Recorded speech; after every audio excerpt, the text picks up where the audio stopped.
tayo ngayon guys, Carbon King dito sa may dagat-dagatan. Pakikita ko sa inyo mga gawa nila dito. Malulupit. Honeycomb na carbon fiber. Ito ang tawag dito na white camouflage na carbon. So, ano fireproof siya? Oo nga no. Message nyo siya, King Carbon si Boss Kyle.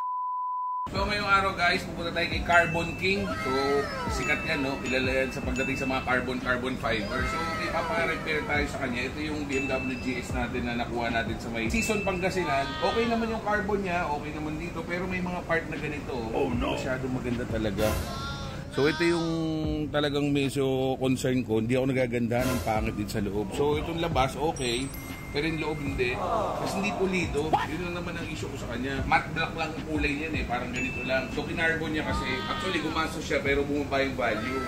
So kaya mura ko kinuha to dahil nga ganito. Sabi ko, worst case, papalitan ko ng mga plastic parts. So ngayon, tatry muna natin ipa-repair kay Carbon King. So itong part ng T-Max na to, ito yung parang chain cover no, pero belt cover. So hindi ko rin type to kasi ang nangyayari, sa araw, parang napudpud niya na yung plastic, naging matte na siya. Tapos dito yung part, nung kinarwash ko, ayan no, parang ano na, sunog na yung plastic. So pwede naman bumili nito, pero ang naisip kong paraan nito, paka-carbon na rin natin to. Kaya kinalas ko tong part na to, dadalhin din natin kay Carbon King. Hindi ko natin sure kung matatapos agad, baka hindi matatagad, kailangan iwan doon, kaya kakakarga na lang natin.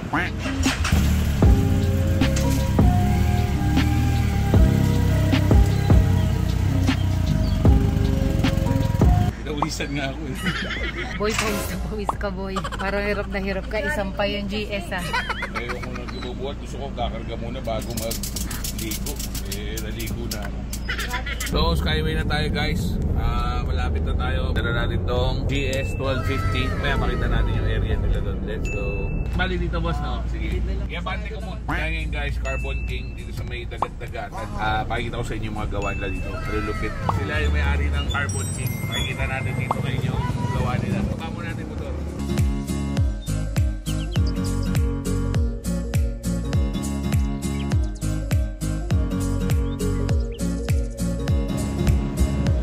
Actually, guys, kinanbas na natin ito kay BMW. Meron na tayong quotation dyan. Itong plastic parts na to, kabila, basta ito mga abot ng mga 30,000. Kung papalitan natin ng plastic na yung matte black lang. Pero since sayang naman, naka-carbon na rin siya, gusto natin pa-repair na lang. Hindi naman sira eh, wala siyang gas-gas. Talagang pangit lang yung nag-carbon. So, kaya pumunta tayo dito kay Carbon King kasi nakita ko ito yung isa sa mga sikat na nagka-carbon. Basic lang sa kanila ito, maganda yung mga finish ng carbon nila. Pakikita ko sa inyo. So, ito yung papaayos natin. Yung mga yan.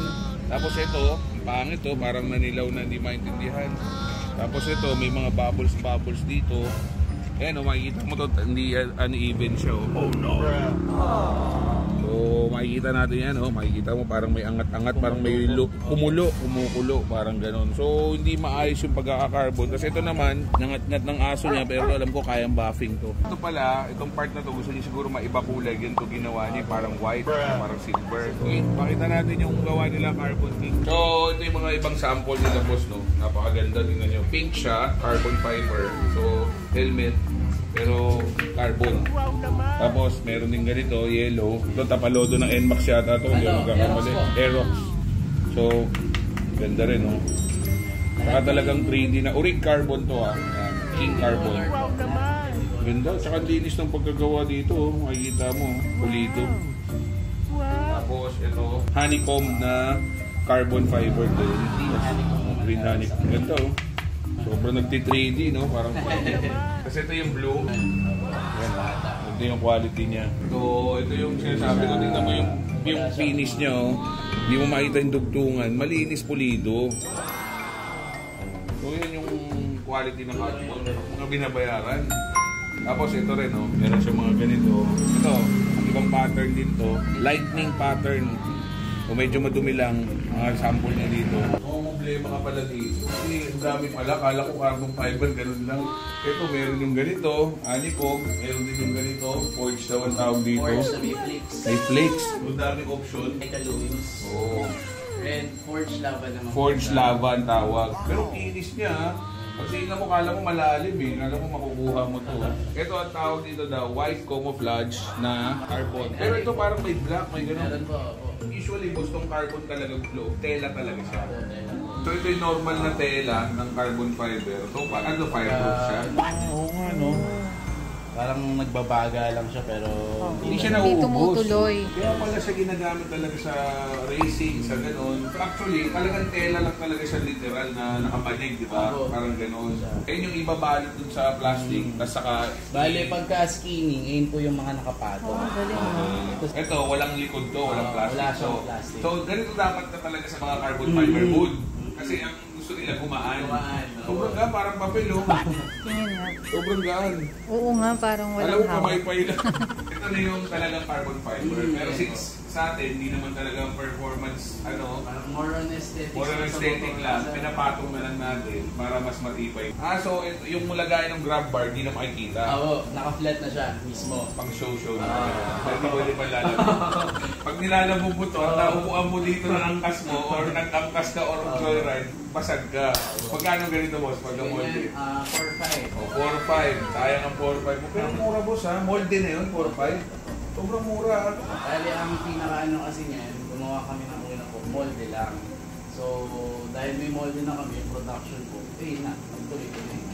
Sa sobrang dami ng mga trophy ni boss. Wow naman! Kaya nagkabali-bali na yung iba. Sa sobrang dami. Pati tumbler na Gusto ko yan, yung tumbler. mas muboy, carbon loading. Sa mga hindi nakakaalam guys, si King Carbon, number 1 yan sa mga show. Kaya kung siya nakita, sa mga show, laging nagsa-champion siya pagdating sa mga carbon fiber. So sa mga interesado kay King Carbon, magpa-quote kayo, message nyo siya, lalagyan natin yung page niya dito sa baba. Message nyo siya, King Carbon si Boss Kyle, message nyo siya.